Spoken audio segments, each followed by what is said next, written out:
Queridos irmãos, a paz do Senhor, tudo bem com vocês? Que a bênção do Senhor esteja sobre a vida de todos vocês que nos assistem.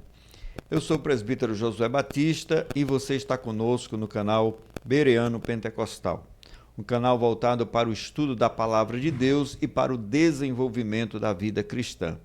Aqui você encontra conteúdos para a sua edificação espiritual. Por isso eu te convido a se inscrever no canal e a ativar o sininho das notificações para receber os nossos conteúdos.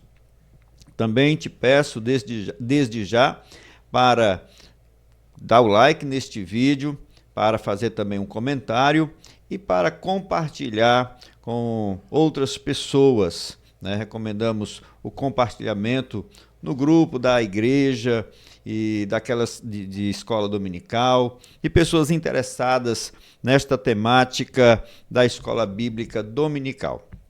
E hoje estamos aqui, irmãos, mais uma vez para o estudo da lição. A lição hoje é a de número 9. E nós estamos estudando, lembrando aos irmãos que estamos estudando este tema no terceiro trimestre, o Deus que governa o mundo e cuida da família. Os ensinamentos divinos nos livros de Ruth e Esther para a nossa geração. Os irmãos que acompanham o nosso trabalho já sabem que semanalmente disponibilizamos o estudo da lição, né? E temos sempre a participação de um irmão, de um servo de Deus, de um professor, de um mestre, alguém dedicado ao trabalho de ensino na casa de Deus. E mais uma vez estamos aqui com o nosso amigo diácono Cleison Sampaio, pela segunda vez, né? Esteve conosco aqui na lição sobre a murmuração. Nunca vou esquecer. E hoje ele está aqui para estudar conosco a lição de número 9, que traz como título a conspiração de Amã contra os judeus. Nós estudamos, irmão Cleison, né? Ao longo deste trimestre, nós estamos estudando esses dois livros da Bíblia, o livro de Ruth, que encerramos na lição 5, e desde a lição 6, se eu não me engano, estamos estudando o livro de Esther. E vamos avançando na história, né? Hoje vamos aqui no capítulo que trata dessa conspiração deste vilão da história, Amã. O texto áureo diz assim, vou ler aqui o texto áureo, você vai me ajudar lendo depois a verdade prática. E odiados de todos sereis por causa do meu nome, mas aquele que perseverar até o fim será salvo. A verdade prática. Quando nos tornamos agradáveis ao mundo, é sinal de que nossa fidelidade a Deus está em crise. A leitura bíblica em classe encontra-se no livro de Esther, no capítulo 3, versículos de 7 a 11, e também no capítulo 4, de 1 a 14. Os objetivos da lição, você tem aí também? Tenho sim. Muito bem. André já pode colocar aqui os objetivos para os nossos irmãos que acompanham os slides. Lembrando, irmãos, que os nossos slides estão à disposição, né, dos irmãos. O primeiro objetivo: explicar o plano odioso de Amã. Leia o segundo objetivo, irmão Cleison. Destacar a tristeza de Mardoqueu, dos judeus e de Esther. E o terceiro, apontar o perigo e a crueldade do antissemitismo moderno. A palavra-chave é conspiração. Antes da gente iniciar aqui o nosso estudo, meu amigo Cleison, eu queria que você saudasse os irmãos, né? E depois eu tenho 2 recadinhos aqui para os nossos irmãos que estão na sintonia conosco. Presbítero Josué, é um prazer, uma satisfação estar aqui novamente. Graças a Deus por isso. Eu quero cumprimentar a todos que nos assistem, que nos escutam nessa noite, com a paz do Senhor, que o Senhor possa abençoar a sua vida e essa palavra possa ser alimento para o seu coração. E eu creio que será em nome de Jesus. E eu sou muito agradecido a Deus pela oportunidade, pelo privilégio de estar aqui contribuindo mais uma vez para a edificação da vida de muitas pessoas que são alcançadas através dessa ferramenta, desse canal, desse instrumento que o Senhor colocou no coração do presbítero Josué, da sua equipe, e tem sido bênção para nós que nos preparamos para vir aqui, para debater, também para aprender, né? Que a gente aprende no debate, na conversa, e somos gratos por ser também instrumentos para abençoar outras vidas, e é um prazer. A honra é toda nossa, irmão Cleison. A gente fica agradecido, né, por esta voluntariedade sua e de outros companheiros que têm vindo aqui para estudar conosco este tema do trimestre. E os nossos recadinhos, gente, são os seguintes, né? O primeiro é a gente aqui recomendar os vídeos que já estão disponíveis em nosso canal. Vários podcasts, né? Alguns recentes, outros mais antigos, mas todos com muito bom conteúdo, de testemunhos, de experiências, de relatos, né? Temos o do pastor Márcio Roberto, do Circo do Evangelho, temos o do pastor Antônio II, pioneiro da Assembleia de Deus, né? Temos também do missionário Lázaro Leme, né? Que nos contou aqui sobre a sua história de vida, a cura que Deus operou na vida dele, né? E também do trabalho evangelístico que ele realiza nos lixões, tá certo? Aqui do Ceará, em outras partes do Brasil e do mundo, né? E assim por diante, gente. O missionário Robert Van já contou aqui a sua experiência de vida. São muitas histórias maravilhosas e vem mais por aí. Estamos preparando uma série de podcasts, né, com convidados bem especiais para trazer esses relatos para a nossa edificação, para a edificação de todos os irmãos, de todos os nossos inscritos, tá certo? Testemunhos de fé. E Deus certamente vai falar aos corações.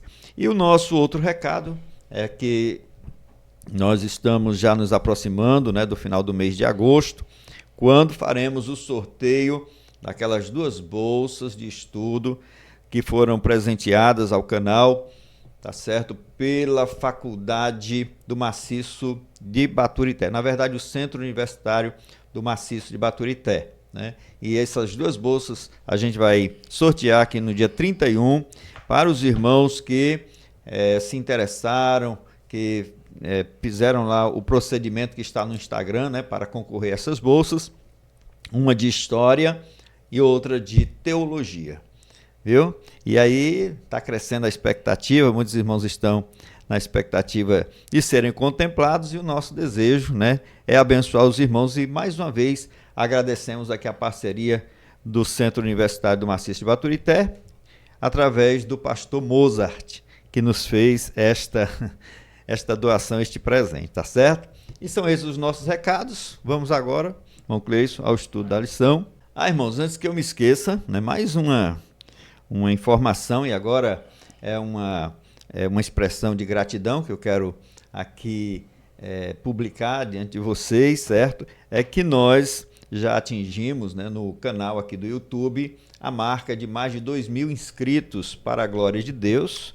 Nossa gratidão aos irmãos, né? Esse trabalho, né, que está crescendo de forma orgânica, ou seja, está conquistando, né, o interesse a cada dia de mais pessoas. Nós somos agradecidos a Deus, agradecidos a vocês que estão se inscrevendo, né? E ainda hoje, viu, André? Eu vi, estamos já com 2.066, né? Então já quase mais 100 pessoas desde o dia que atingimos a marca dos 2.000 inscritos, né? E no Instagram nós também já ultrapassamos os 1.000 seguidores, no Instagram de seguidores, né? E isto também é uma marca para nós, né, realmente de crescimento, e é também motivo de muita gratidão, tá certo? A Deus em primeiro lugar, que Ele quem abençoa, né? Quem dá o crescimento, e a vocês que têm realmente dado apoio para o nosso trabalho. Que Deus vos abençoe e que mais pessoas possam se inscrever no nosso canal ou possam se tornar seguidores em nosso Instagram. E assim, agora encerramos esta parte, né? E vamos então ao estudo da lição, para a gente não se alongar neste vídeo. Meu amigo Cleison, na introdução, né? A nossa pergunta, eu vou deixar aqui para você dizer sobre o que estudaremos nesta lição. Qual é o ponto-chave? A gente vai tratar sobre conspiração, né? Conspiração e aí os planos odiosos dessa figura tão emblemática chamada Amã, que na verdade não passa de um instrumento do inimigo, né? Para perseguir a igreja, para perseguir o povo de Deus, que é a finalidade do inimigo das nossas vidas, né? Essa. Ele agrega dos seus instrumentos que estão a seu favor para tentar parar, perseguir e macular a igreja. E aí a gente vai tratar sobre essa temática, né? Sobre essa conspiração que aconteceu nessa época e que continua acontecendo até os dias de hoje. Verdade.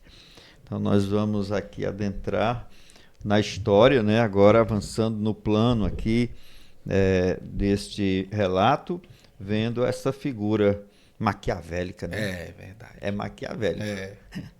Ele projetou, né, planejou friamente a morte e o genocídio de todo um povo. E é muito triste isso aí. Mas vamos agora ao primeiro ponto, irmão Cleison. O primeiro ponto é o plano odioso de Amã. Vamos aqui explicar esse plano, conforme diz o primeiro objetivo da lição. E o primeiro subponto traz como título Intrigas e Patologias do Poder. Já temos termos aqui diferentes, né? Novos. Nossa pergunta para você é: por que a atitude de Mardoqueu em não se prostrar diante de Amã incomodou tanto aos oficiais do rei? E o que é que eles fizeram diante da recusa de Mardoqueu em se curvar, né? E assim nós temos um ponto de tensão na história que vai surgir. A gente observa que um dos desejos do diabo é esse. É de ser adorado, é de ser glorificado, né? Isso aconteceu no episódio da tentação de Jesus no deserto. Ele queria, de todas as formas, que o Senhor o adorasse, né? Que o Senhor rendesse a ele aquilo que ele não tem o direito. Porque só quem tem é o Senhor, né? Só ele é digno de ser adorado, de ser exaltado, de ser glorificado. E aí o inimigo ele traz consigo esse anseio de ser adorado, de ser glorificado. E isso a gente observa ao longo da história, dos tempos, dos personagens bíblicos, muito deles, né? O Daniel, os seus amigos e entre outros. E aí, diante dessa resposta, a evidência do que a gente observa é bem clara, né?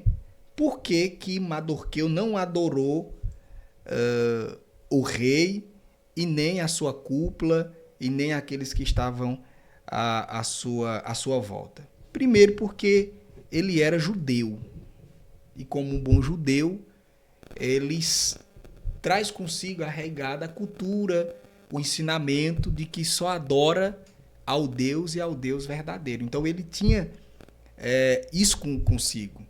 Como princípio. Isso, como um princípio. Então, ele também conhece a sua história, né? Deus enviou os judeus ao cativeiro com um objetivo, com uma lição pedagógica, que era purificar o povo, né?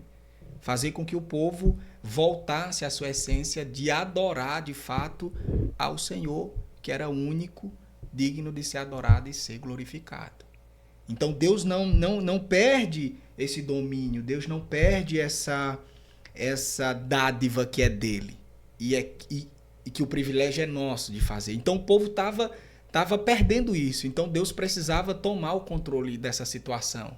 E essa é um dos objetivos do povo ser levado para o exílio, né? Tanto os que foram e voltaram, como os que lá permaneceram. O objetivo era voltarem-se para adorar o Senhor. Curar da idolatria, né? E ser curados da idolatria. E aí a gente observa também, né, que os judeus foram enviados para purificá-los da idolatria. E aí a gente observa nos livros, né, de Esdras e de Neemias que os judeus que voltaram a Jerusalém tinham aprendido a lição e que queria de fato um culto livre da idolatria, né? O livro de Esté mostra que os judeus que não retornaram também aprenderam a lição. E nessa época, né, ser judeu significava muito para eles, né? Era uma marca. E ainda hoje é uma marca, né, que eles carregam com muita clareza, com muita evidência. E aí a gente já pode também extrair aqui uma lição para nós, né? Para nós hoje cristãos. Por quê?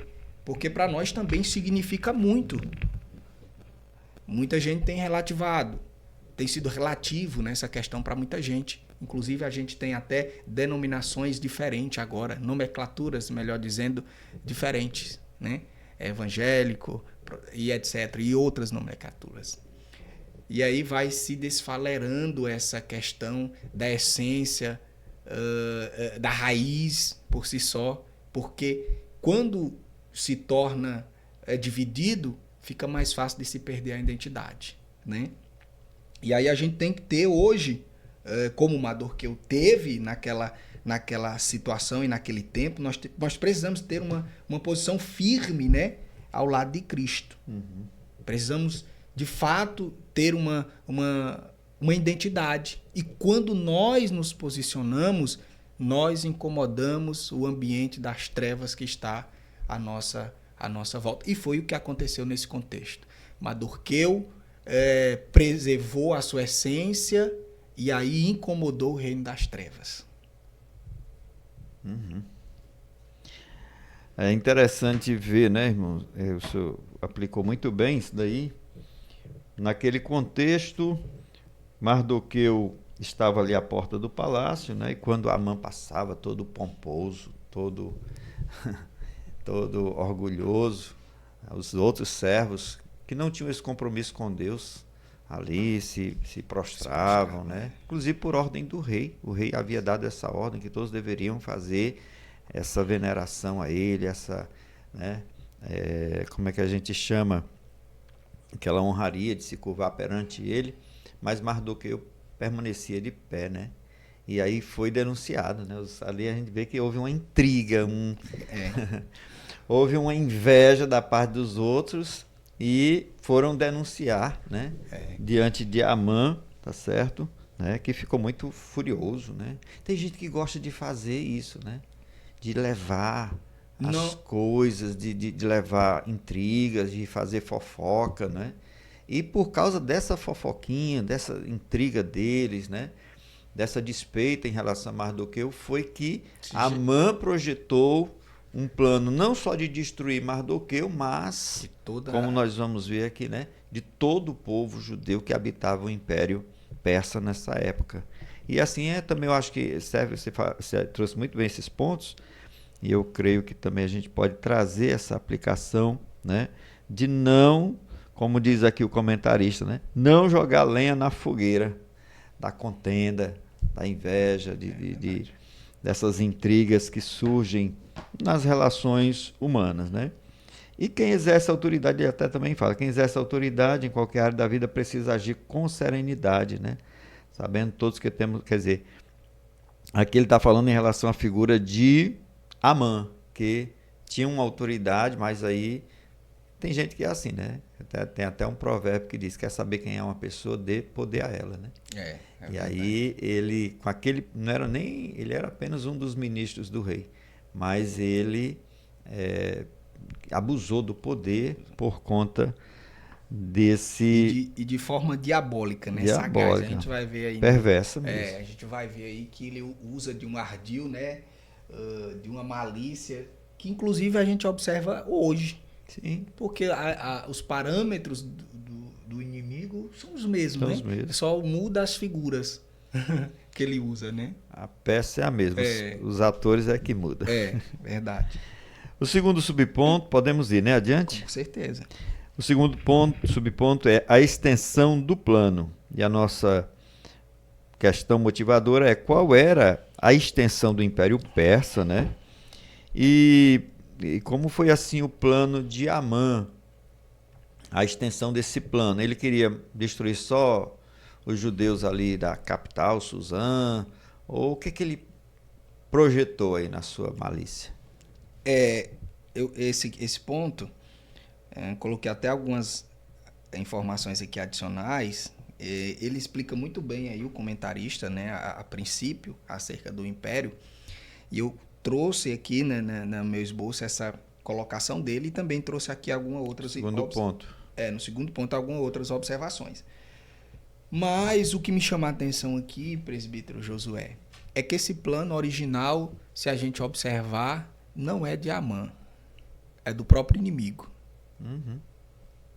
Porque se a gente observar o contexto e a lógica da história da época em que eles estavam inseridos, para ele não fazia sentido a um nível tão global um massacre nesse sentido. Mas aí, como tem a figura do diabo e o maior interessado em destruir o povo de Deus e a igreja é ele, e ele era um instrumento dele, a gente vê que ele amplia essa maldade, né? Através do instrumento Amã. E aqui ele coloca, né? Eu coloquei aqui como resposta. O Império Persa, né? Abrangia todo o Antigo Oriente Próximo, desde o rio Indo, na Índia, hoje conhecido como Paquistão, até o Mediterrâneo Oriental. Incluía parte do norte da África até a Etiópia, né? Uhum. E se estendia para além do mar Egeu, até a Trácia, na Europa. Parte da atual Turquia. Grécia, Bulgária, em linha reta, aí ele dá aqui uma extensão, né? Um extremo a outro era mais de 4.000 quilômetros. Em todo esse território havia inúmeras comunidades judaicas. Amã planejou a destruição dos judeus de todo o reino de Assuero. Isso incluía até os que haviam retornado para Jerusalém. Eu acredito que ele planeja localmente, mas aí o diabo usa ele porque usa-o de forma a dar uma proporção maior ao plano que, na verdade, originalmente não era dele, era do inimigo, né? Por quê? Porque aqui são locais estratégicos e o povo crescia de forma descontrolada na visão humana, né? Mas controlada diante do plano e da promessa de Deus que ele fez a Abraão, né? Que o povo cresceria e seria de uma tamanha grandeza que seria inumerável. Então, o plano de Deus estava se cumprindo. E o diabo sabia que o plano de Deus estava se cumprindo e que iria se cumprir. Mas mesmo sabendo que o plano de Deus não pode ser frustrado, ele tem que se meter. Ele quer se meter para atrapalhar, mesmo sabendo que vai ser frustrado. Mas ele tem que tentar, né? Ele tem que tentar. E aqui entra, eu acredito, a visão macro do inimigo. Ele já sabia da promessa e quando a gente observa a história, a gente vê que por diversas vezes ele sempre está usando um personagem para tentar interferir no plano que foi feito, na promessa que foi feita e que vai se cumprir. Né? Então ele tem que tentar. O negócio é esse, eu vou tentar, vai que dá. Né? E aí eu acredito nisso. Né? O plano de Amã, a princípio, era local, mas aí o plano de quem estava usando ele era macro, era algo maior. Bom, muito bom. E aqui eu até coloquei aqui uma observação acerca do Holocausto, né? Esse triste episódio que aconteceu aí na nossa história. E aí eu coloquei aqui a observação, que é interessante, né? O comentarista, inclusive um livro em defesa de Israel, da CPAD, esse texto estava lá.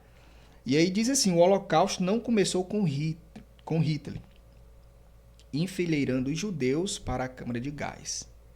Ele começou com líderes religiosos, plantando as sementes de ódio contra o povo judeu em suas congregações. Hitler citava a Bíblia capítulo e versículo para justificar o seu ataque aos judeus. Né? Então não começou, na verdade, por Amã. Ele foi só um gatilho que o inimigo disse: agora, nessa época da história, é ele que eu vou tentar usar para mais uma vez tentar descarrilhar o plano de Deus. E mais uma vez não deu certo, né?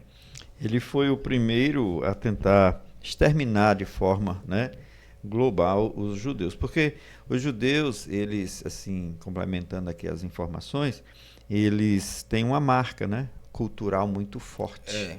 Eles convivem com outras nações e são pessoas que têm bom relacionamento em todos os lugares, mas eles se distinguem, né, pela sua cultura, pela sua alimentação diferenciada, né, pela sua crença, na sua adoração a Deus. Então, realmente, eles causam uma certa revolta, de desconforto, né? Muito boa a palavra. Todos que estão Isso, de certa forma, né? Também a prosperidade deles deixa muitas pessoas realmente assim enciumadas, né? Enfurecidas. Isso, enfurecidas, e realmente eles se espalham por muitos. Naquela época eles já tinham essas comunidades espalhadas por todo o território, né? Persa. Verdade. Ainda hoje, né? Ainda hoje nós temos comunidades judaicas aqui no Brasil. Inclusive faleceu recentemente o Silvio Santos, né? Que era judeu, verdade. Entendeu? Nova York também dizem que foi fundada por judeus, né? E daí por diante. Tem uma influência muito forte, né? Muito forte. Tiveram e continuam tendo, né? Isso. Então, há um ódio, né? Um ressentimento mundial de muitas nações, de muitas pessoas contra eles. O terceiro subponto é astúcia e oportunismo. Estamos tratando aqui de Amã, né? Como Amã convenceu o rei a destruir todo um povo, o povo judeu. Estratégia, né? Estratégia, como já diz aí me fugiu até aqui a palavra, né? Mas a estratégia é a alma do negócio, né? E aí, antes de entrar nesse subtópico, presbítero José, eu queria só fazer uma ressalva complementando esse tópico que a gente acabou de comentar. E é uma leitura que, quando a gente observa no livro de Atos, capítulo 4, né, ali, versículo 3, na verdade, capítulo 3, a gente tem ali a história de João, né, e de Pedro pregando ali o evangelho. E aí tem aquela cura, né, do paralítico que está ali à beira daquela igreja, daquela congregação, são curados. E a partir dali há aquele movimento, né? E chamam a atenção para eles dois. E até que são levados nas autoridades, e aí as autoridades conversam e eles continuam pregando o evangelho até que muitos escutam e aquela palavra gera o efeito que ela gera, né, quando o indivíduo a escuta. E aí, quando a gente observa em um dos versículos, uma combinação dos maiorais ali para que eles parem de pregar o evangelho, né? A ameaça: a gente vai lhe prender e vai acontecer isso e isso, e se vocês precisam parar de pregar esse evangelho. Então, isso é o que o inimigo quer fazer. Ele quer parar o evangelho. Por quê? Porque o evangelho é o poder de Deus. O evangelho é essa potência transformadora que, onde chega, não importa a autoridade ou a pessoa que seja, quando ele chega, ele transforma, ele muda, gera transformação. E isso o inimigo não fica feliz. Incomoda, né? Certo. E aí, qual foi a astúcia aí de Mardoqueu, de Amã, né? E de que forma ele convenceu o rei, né? Que forma que ele usou aí, qual foi a sua estratégia? Um dos pontos principais aqui que ele utilizou foi o ego, né? Ele se utilizou do ego do rei, né? O rei, pompudo, né? Só ele que deve ser, só ele que pode, só ele que tem. E ele moído das estratégias do inimigo, né, foi direto naquilo que ele viu que surtiria um efeito, que foi justamente o ego do rei, né? E é tanto que ele fala, né, Amã aqui convenceu Assuero, né, escondendo sua verdadeira motivação, que era pessoal. Disse que havia um povo no reino que tinha leis diferentes e não cumpria as leis do rei. Ou seja, tem um povo aí que não te obedece. Tem um povo aí que você diz uma coisa e ele faz ao contrário. Não é isso? Não adora os teus deuses. Não adora os teus deuses.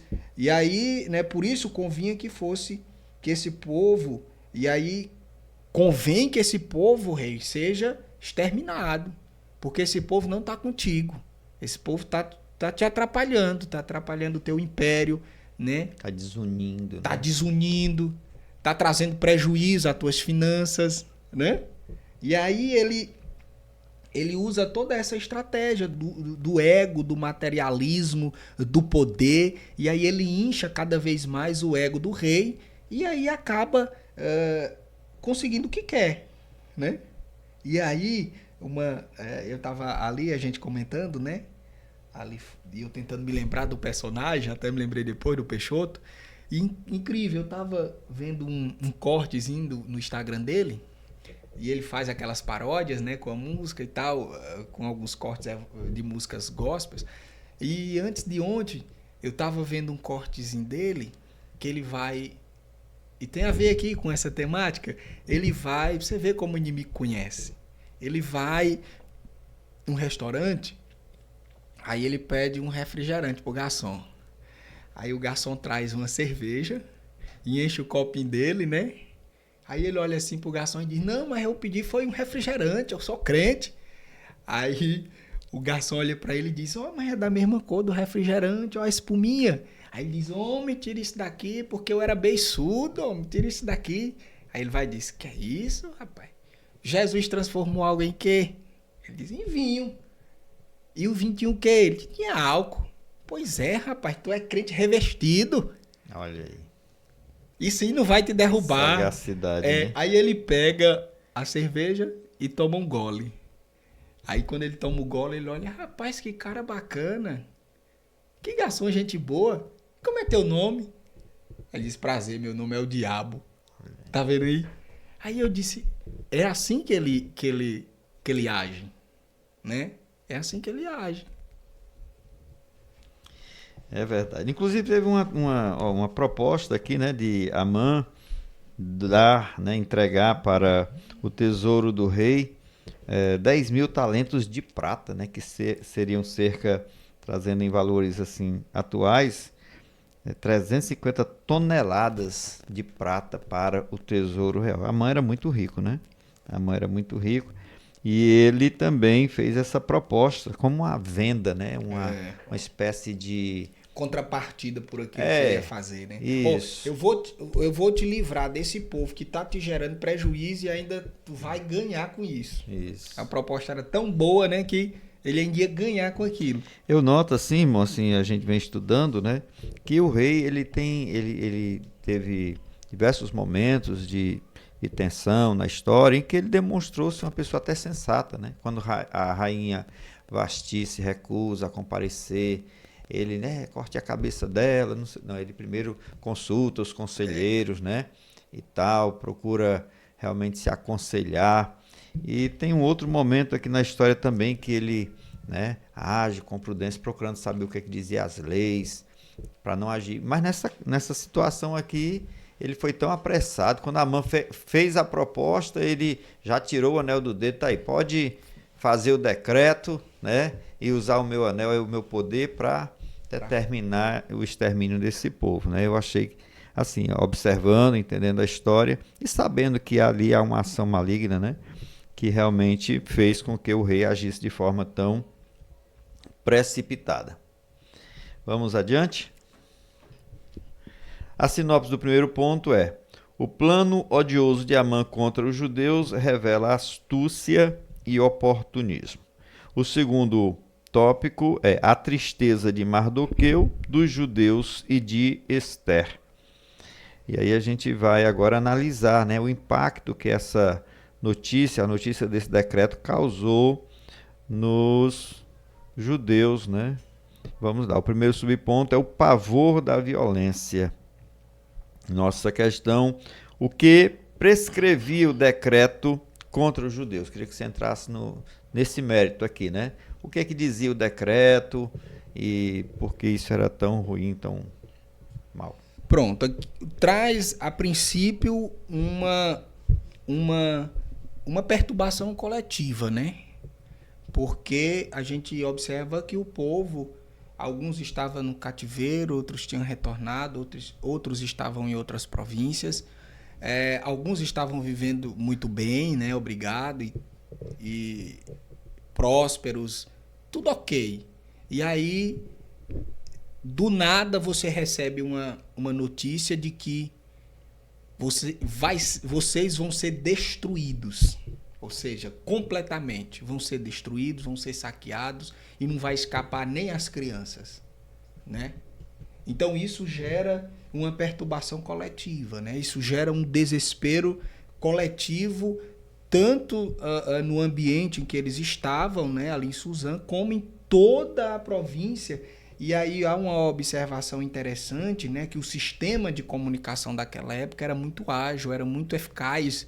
E aí a gente até observa na leitura do texto que as outras províncias, as outras regiões, de imediato ficaram sabendo dessa notícia. Então houve uma perturbação geral, né, global nesse aspecto. É tanto que o coitado do Madorqueu ficou enlouquecido, né, correndo no meio da rua de pano de saco, né? Ou seja, uma coisa absurda mesmo, desesperadora. E essa era a realidade daquele povo. Porque uma coisa por mais que a gente esteja passando por uma perseguição ou por algo determinado por Deus, porque o povo desobedeceu, estava sobre um jugo, mas aqueles que foram para a Babilônia ouviram a orientação de Jeremias, né, e estavam sobre o jugo, mas não estavam mortos, a maioria não estavam mortos, estavam vivendo, estavam comendo, né, estavam desfrutando de uma vida, por mais Tinham que estavam casos, né, isso, por mais né? mais que estavam em terra estranha e sendo perseguidos, mas tinha uma normalidade, digamos assim, entre aspas. E agora não, agora de fato recebe-se um decreto de que vão ser morte, né? Destruídos, vão ser eliminados da face da terra. E não é só um nem dois, são todos, né? E aí isso é uma notícia que gera um desespero, e a gente observa isso inclusive na figura do Madorqueu, né? Que ele sai enlouquecido, procurando uma solução que vai ser feito, né? E sai de fato como um louco no meio da rua de pano de saco, porque a situação era desesperadora. E o teor do decreto era esse, né? Era de eliminação total de todo aquele povo. Verdade. Terrível. Eu imagino, né? À medida que a notícia ia chegando em cada província, em cada cidade, em cada povoado, né? E era aquilo ali lido em praça pública, né? E aí as pessoas se reuniam para ouvir a leitura daquele decreto real, e aí os judeus devem ser mortos, destruídos, né? Todos devem ser lançados a perder, a todos os judeus, desde o moço até o velho, crianças e mulheres. Então, imagine, né? Os inimigos deles, na mesma hora, se alegravam, porque eles iam se apropriar, né, dos bens dos judeus, de todo o patrimônio que eles haviam construído, né? E não iam precisar dar satisfação a ninguém. Pronto, simplesmente. E outra coisa, ia ter uma ajuda do aparato estatal, que era muito forte. Exatamente. Ia ter a mão do Estado contribuindo, né, para o seu objetivo. Ou seja, ia ser um massacre sem precedentes, né? E outro temor é que o povo estava... outra preocupação maior é que o povo estava em desobediência a Deus. Aí pronto. Ou seja, o Estado vem com sua força para nos destruir. Os inimigos estão aqui, né? E ainda Deus não está conosco. Assim, quem não tem medo da violência, né? Quem não tem medo? A gente que vive numa realidade também, num país, todos os dias a gente sai assim, correndo riscos de vida e tal, né? É verdade. Imagine eles que tinham uma determinação real para que fossem destruídos, né? Então o comentário diz, essa violência iniciada por Caim, né? Ela apavora a humanidade em todos os tempos e cresce a cada dia. Nós vemos no mundo crescendo, né? Uma insegurança, um temor, né? Mesmo nos países prósperos, mesmo nos países ricos, onde essa violência que a gente vê aqui no Brasil não existe, é mais distante, né? Mas lá o temor de guerras, há o temor, né, de terrorismo e tantas outras formas de violência. Vamos ao terceiro subponto, aliás, o segundo, bebida, confusão e tristeza, né? Qual o impacto da notícia sobre os judeus ao saberem do decreto do rei, que nós já comentamos, você pode acrescentar aí mais alguma coisa, mas... Como é bem claro o texto aí, né, do capítulo 4, versículo 3, o decreto de Assuero tirou a tranquilidade de todos os judeus e os levou a buscar o socorro divino, né? Teve aí um ensino aí, né, uma pedagogia, né? Eles, rapaz, os nossos inimigos estão aí, o Estado vem com o braço forte e agora nós temos que nos apegar ao nosso Deus mesmo, né? E aí foram buscar de fato socorro em quem poderia ajudá-los, né? Na lição, acho que foi na lição anterior, né? Fala dessa prosperidade que eles viviam, nessa segurança, nessa, né, estabilidade aparente, mas a segurança verdadeira só existe em Deus, né? Às vezes a pessoa passa a confiar nos bens materiais, né? Porque tem um bom emprego, uma boa posição social, e aí ela passa a confiar mais naquilo, né? Mas a gente tem aqui como lição que os judeus se sentiram turbados diante daquela situação, clamaram ao Senhor e Deus trouxe novamente a paz, a segurança, a estabilidade, né? O terceiro subponto é crise e clamor, certo? Crise e clamor. Você já fez até um adendo aí, né? E agora, qual a saída que restava a Mardoqueu e a todo o povo judeu? Aí é o que de fato Mardoqueu fez, né? O que restava? Buscar o Senhor. Não tinha buscar outra. O socorro divino. Buscar o socorro divino. E aqui a gente faz algumas observações, né? Algumas considerações, na verdade, né? A gente observa aqui o Salmo 124, número 8, que diz, né? O nosso socorro está no Senhor, está no nome do Senhor, que fez os céus e a terra, né? E aqui o Salmo 34, número 4, buscai o Senhor, ou busquei o Senhor, né? E ele me respondeu, livrou-me de todos os meus temores. Salmo 46, a partir do número 1, né? Muito conhecido. Deus é o nosso refúgio, a nossa fortaleza, auxílio, né? Sempre presente na hora da adversidade. O justo passa por muitas diversidades, mas o Senhor livra de todas. Salmo 34, número 19. E aí, numa hora dessa de dificuldade, o que nos resta é buscar amparo, e amparo naquele que pode de fato mudar a situação, né?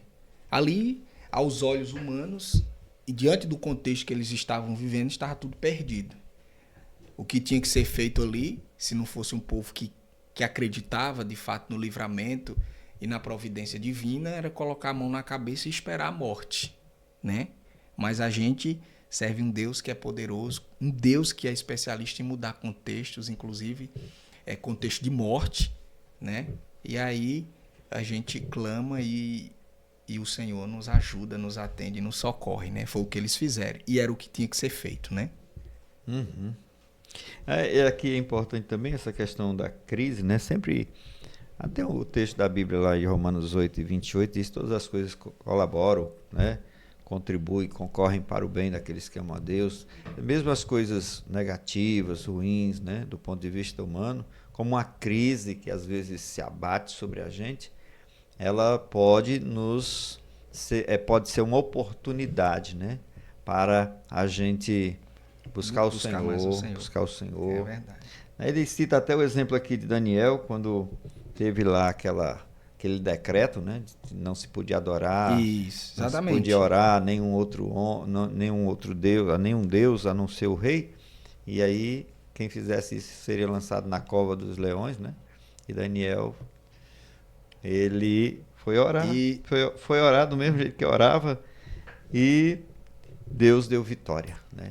E é interessante, né, que nunca é incomodação da autoridade principal.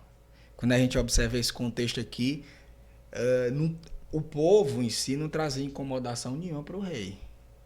Né? Assim como lá em Daniel. O Daniel, a sua postura e o povo que também vivia ali naquela época, cativa, não traziam incomodação ao rei. Mas sempre tem um filho do diabo que está lá para se incomodar. Ou seja, eu não faço o que é para fazer, mas tem alguém que está fazendo certo. Não pode ser. Isso aqui está errado, isso aqui não está certo, isso aqui está errado, né? Tem até um hino antigo, não sei se você conhece, você é mais jovem do que eu, da Mara Lima, né? Que diz assim: fala, Daniel, o que aconteceu? Aí ele diz: eu tenho uma cova para entrar. Aí conta, Daniel, o que tu vais fazer? Eu também não sei, o jeito é só orar, né?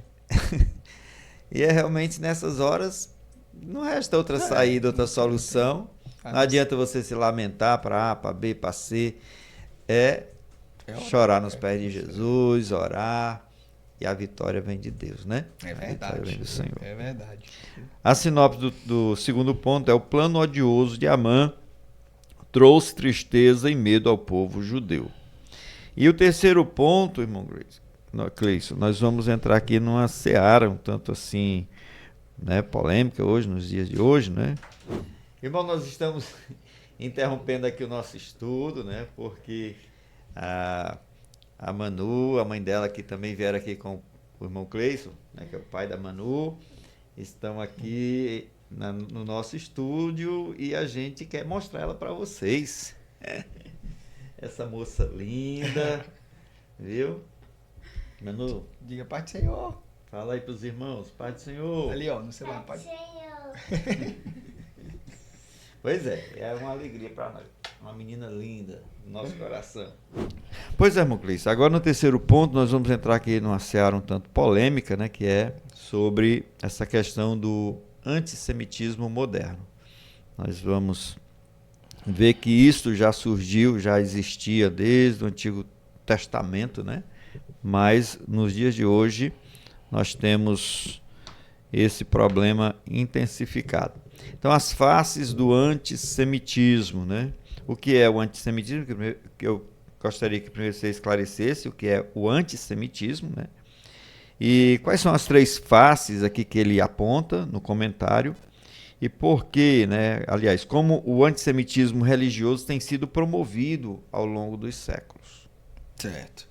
De fato, é uma temática muito delicada e que, para esse momento e para a lição, o comentarista traz aí uma excelente explicação para esse momento, né, de revista e de podcast também, porque, na verdade, isso é uma temática que, se a gente fosse, de fato, discorrer de forma detalhada, a gente iria aqui passar muito tempo falando sobre isso e eu acredito que eu não seria nem a pessoa adequada para isso, porque eu não sou nem especialista nessa área, mas a gente pode extrair algumas coisas porque a gente hoje tem observado, né, essa grande questão sendo aflorada, inclusive de forma muito real e perceptível, algo que antes era mais discreto, né? Era algo que era mais oculto e quase que a gente nem ouvia falar, né? Hoje é algo que é ensinado, hoje é algo que é transmitido de forma que você não pode nem questionar que está errado ou não, né? E aqui eu peguei uma breve definição que diz assim: de forma prática, o antissemitismo é a hostilidade sistemática contra os judeus, que de fato não é só contra os judeus, né? Mas contra toda essa linhagem cultural é oriental, na verdade, mas com intensidade maior voltada para os judeus. E aí é possível verificar, né, ao longo da história essas três fases de expressões desse ódio obstinado: o antissemitismo religioso, o nacionalista e o radical. O racial. Essa questão do religioso é algo que é impregnado, né? É ensinado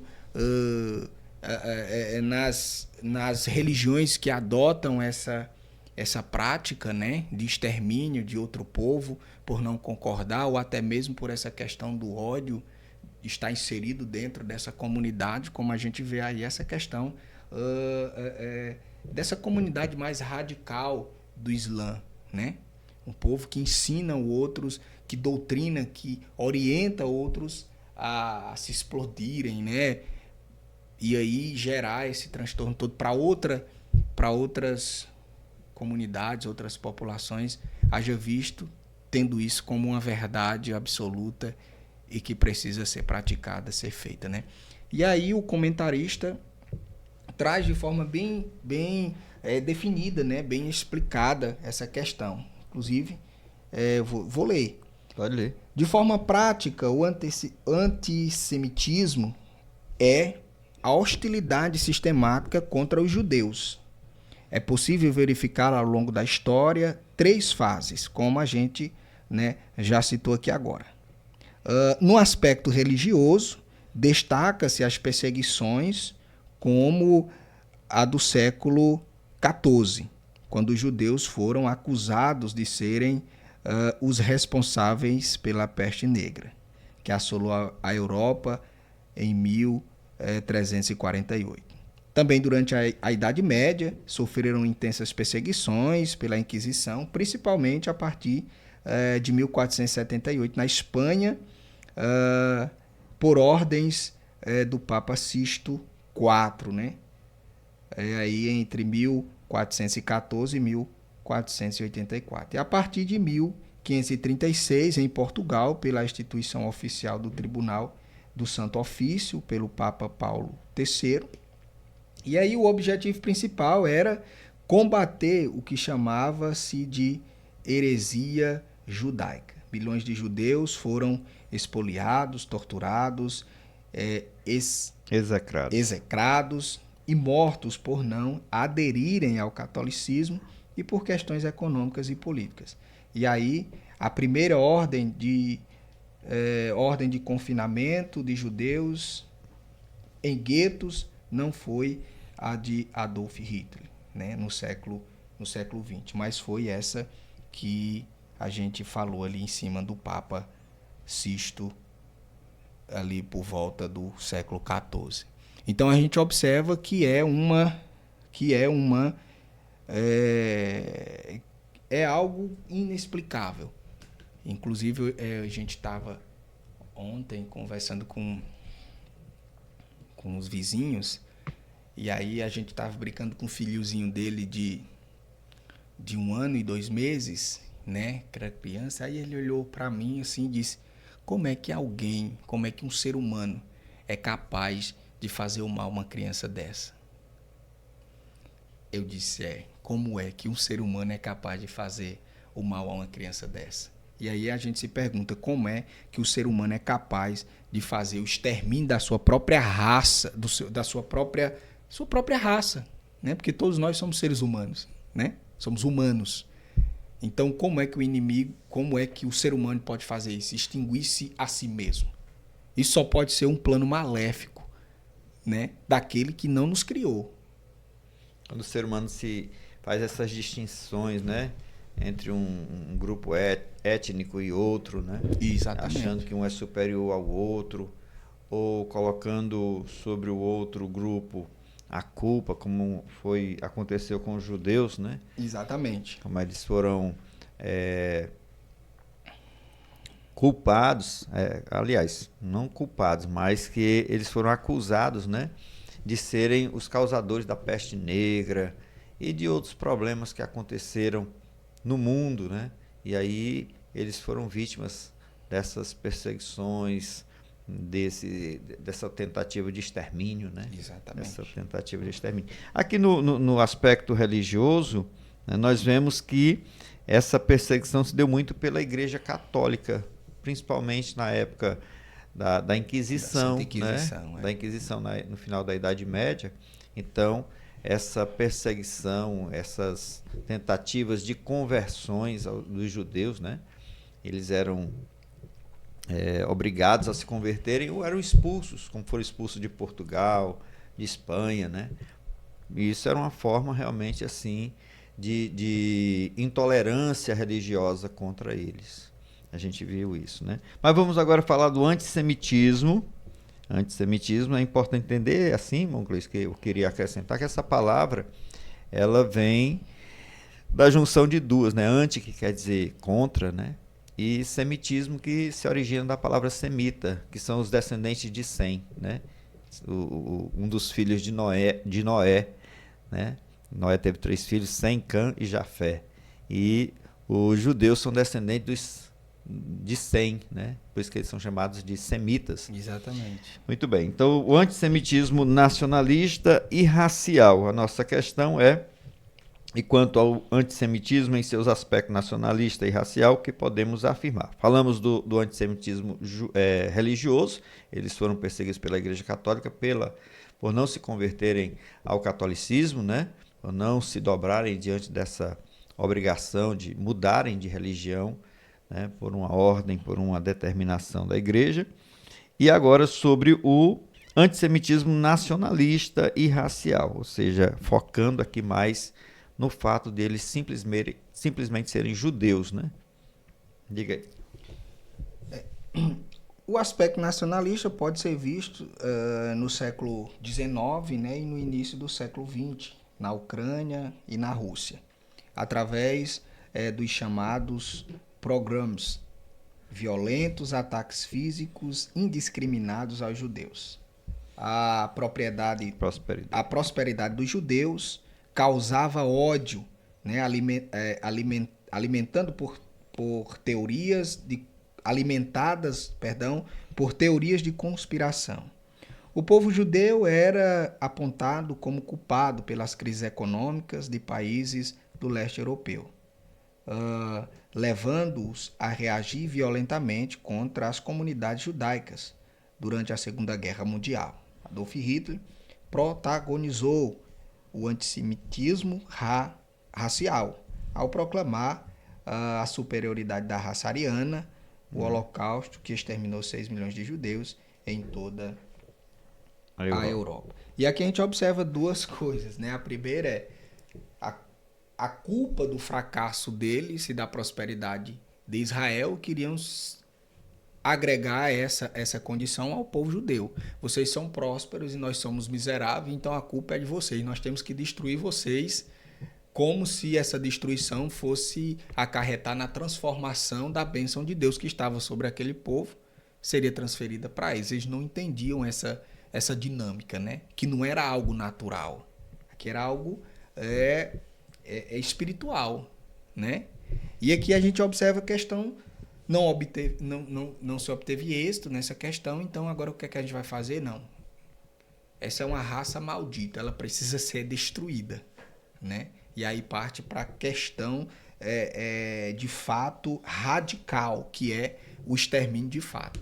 A gente não conseguiu colocar a culpa da prosperidade e não destruiu por esse sentido, vamos tentar por outro. E agora é de fato a destruição do povo em si, né? Da estrutura em si. É muito interessante assim também ver que esse ódio, né? Ele sempre nasce desses estereótipos. O que é um estereótipo, né? É você generalizar, né? Dizer características gerais, genéricas sobre algo, sobre alguém, né? Aí você dizer todo judeu é rico, todo judeu é avarento, todo judeu é... Ou sobre outro povo, vamos dizer assim, vamos pegar aqui mesmo os muçulmanos, dizer que todo povo, todo muçulmano é terrorista, né? Ou todo brasileiro é preguiçoso. Você cria um estereótipo. E daí é fácil de você, né, criar um estigma, você criar uma repulsa, uma algeriza contra aquelas pessoas. E os judeus, eles são muito estigmatizados, eles são muito, né, como a gente diz assim, estereotipados. E foi isso que na Alemanha, né, da época de Adolf Hitler, foi usado para criar aquele ódio nacional contra os judeus, racial, né? Além disso, também tinha aquela psicose lá de Hitler, né? Da raça ariana, de uma raça superior, né? De uma raça perfeita. E isto realmente foi a semente, né, daquela tentativa de genocídio ali contra os judeus na Europa. Mas a gente vê que sempre em determinados períodos da história, os judeus foram vítimas disso, né? Muito, né? Nós temos, nessa época aí do Império Persa, nós vamos ter também, depois, Antíoco Epifânio, né, já no Império Grego, também tentando destruir ali o povo judeu. E nós vamos ver também na época no ano 70 depois de Cristo, com a destruição de Jerusalém pelo general Tito, né? E ao longo da história, como ele mesmo vem narrando aqui, sempre houve essas tentativas. Então eles não se sentem seguros em nenhum lugar do mundo, né? É verdade. Eles não se sentem seguros em nenhum lugar do mundo. E o lugar mais seguro para um judeu hoje é ainda o território que Deus prometeu a eles, né? Que eles hoje estão habitando novamente, né? Que é ali aquela terra lá de Israel. E ali é o território mais seguro para eles. Mas para isso eles têm que se prover de muitas formas de proteção, né? Tem um domo de ferro, porque a qualquer momento eles podem ser bombardeados, podem sofrer ataques de mísseis. Então, assim, realmente é um povo perseguido em todo o tempo, né? Em todas as partes do mundo eles sofrem perseguições. É claro que, assim, não estamos querendo dizer com isso que eles não tenham defeitos, né? Que eles não tenham falhado, que eles não tenham também suas falhas, como qualquer outro povo, né? Como qualquer pessoa do mundo inteiro, qualquer ser humano. E agora vamos para o terceiro ponto, que é antissemitismo hoje.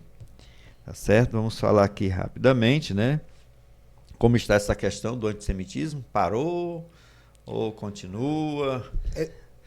Já que nós não estamos mais, né, assim, na época da Segunda Guerra Mundial, lá com Hitler ou com Haman, mas e hoje, nos dias atuais mesmo? Eu coloquei aqui um pequeno texto. Eu acredito que isso resume o que a gente compreende hoje, né? O que a gente tem hoje nesse cenário. Nos diz assim: ao longo da história, o antissemitismo manifestou-se de diversas maneiras. Inclusive, a gente observou aqui agora, né? Aí, através da expressão do comentarista. Impondo uma perseguição muito grande, principalmente ao povo judeu. As questões envolvendo a perseguição aos judeus variam de acordo com o contexto histórico. Uhum. Então, quando a gente observa ao longo da história, há sempre as perseguições, só muda os protagonistas e o cenário, né? Mas eu acredito que ela continua hoje tão ativa como anteriormente.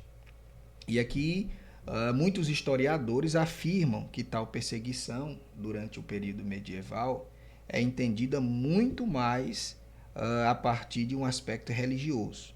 O antissemitismo moderno surgiu basicamente no começo do século XIX, no continente europeu, e as suas causas estão relacionadas à questão política e econômica, que é o que hoje nós vemos de forma tão pulsante, né? A questão da economia e da política, e eles usam dessas estratégias, desses mecanismos, justamente também para promover essa ideologia, né? Da perseguição, e às vezes de forma até legal, né? Sim. A gente vê aqui nos dias atuais, né? Recentemente, Israel hoje vive ainda num período de guerra, né? Ali na faixa de Gaza. 2023, né? Aquele ataque surreal que aconteceu, né? Inclusive eles estão aí nos desdobramentos, né? Dessa guerra que parece não ter fim. E aí nós temos ali um ataque, né, brutal daqueles caras que entram, invadem ali o território, né, de Israel e matam pessoas inocentes, fazem reféns, toda aquela situação. Quer dizer, nós vemos que o antissemitismo ele continua assim, muito intenso, né? E os judeus vivem num estado constantemente de alerta, de apreensão, né? Muito bem, irmão Cleison, nós chegamos aqui ao final do nosso estudo, do terceiro ponto. Vamos ler aqui a sinopse. Diz o seguinte: o antissemitismo moderno é perigoso e cruel.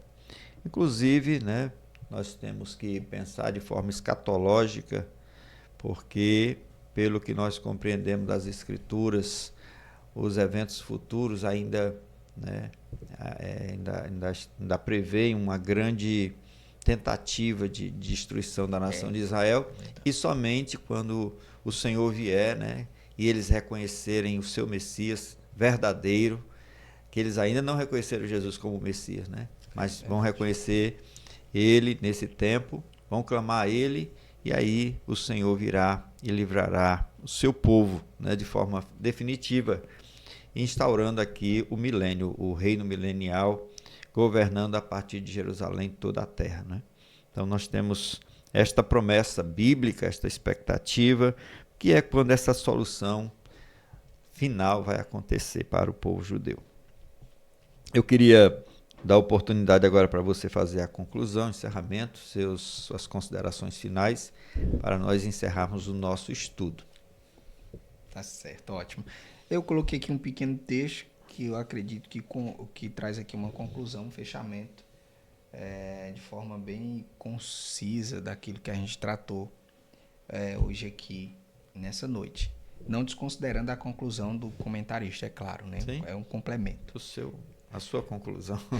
E aqui diz: Deus participa dos acontecimentos do mundo para salvar o seu povo do mal e cumprir seus propósitos redentores em seu favor. Todos os crentes devem lembrar-se que Deus está no controle do que acontece ao nosso redor, para nos livrar desse presente mundo maligno e nos levar para estarmos com Ele para sempre. Essa é a nossa esperança. Porque nós devemos extrair dessa lição e tomar para nós